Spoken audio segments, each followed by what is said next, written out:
Days Gone was a release that was heavily criticized by the media. They expected this game to be sheer perfection, and it wasn't. It had some problems at launch and reviews slammed the game, and users on the other hand had different opinions about it. Most people enjoyed the experience that Sony created, and it's sitting at an 8.4 user score on Metacritic, but the director decided to come out and blame woke journalists for tanking the score of the game. I have a few things to show off, but before we get into the topic at hand, if you enjoy the content that I create, please make sure to subscribe to the channel and hit the notification bell. Follow me on social media like Twitter or mine so that you can see when my content is posted. And of course, if you do really enjoy the videos and the live streams that I create, please consider becoming a Dark Titan via Patreon for just $1 a month, or support the channel via YouTube memberships. All of the links are in the description, and of course, I do really appreciate all of the support. So this is an article by Video Games Chronicles. It says Days Gone director blames middling reviews on woke reviewers and tech issues.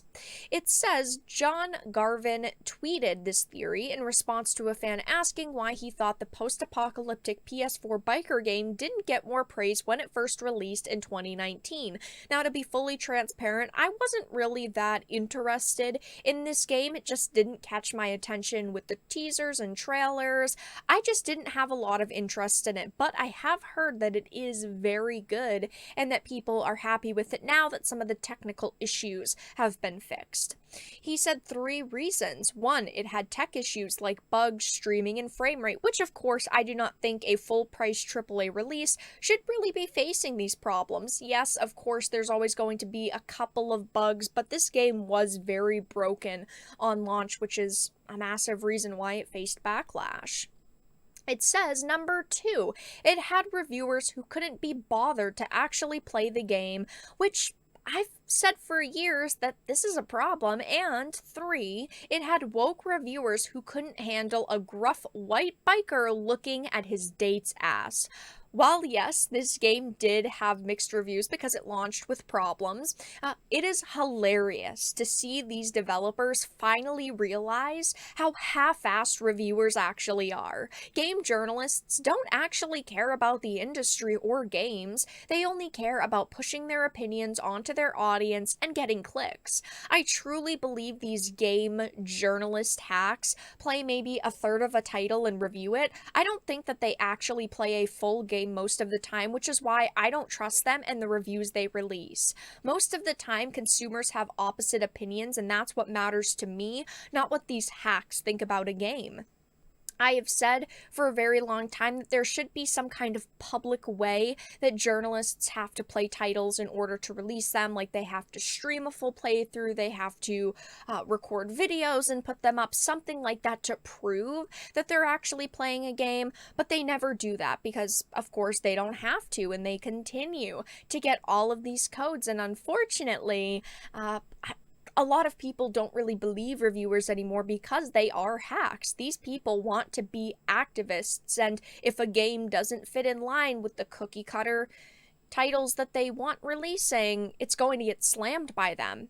And in this case, he is pointing out that, he felt like reviewers couldn't handle a gruff white biker who was a bit edgy looking at his date's ass.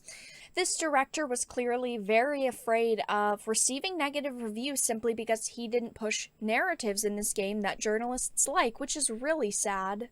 Game developers and creatives should be able to create whatever the hell they want, and of course if you don't like it, that's fine. Not every game has to be enjoyed by every single person, but he did feel like his game got screwed over review-wise because of woke reviewers. Right now, if we look on Metacritic, it's sitting at a 71 critic score, which isn't great, but it's not terrible. But the user score is much higher with over 10,000 ratings. It's sitting at an 8.4, which is really solid.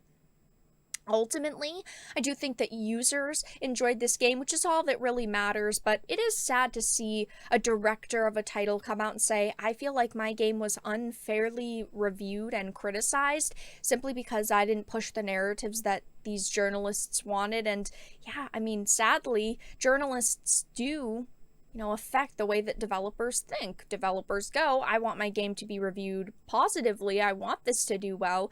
So let's try to appeal to these people, but they will never be happy with the changes that you make. But that's all that I really had to discuss in this video. Let everyone know your thoughts in the comment section down below. If you enjoyed it, please make sure to give it a like, share it, and subscribe to the channel. And of course, if you didn't, make sure to give it a dislike. I appreciate your support either way, but I will talk to you all again in the next video really soon.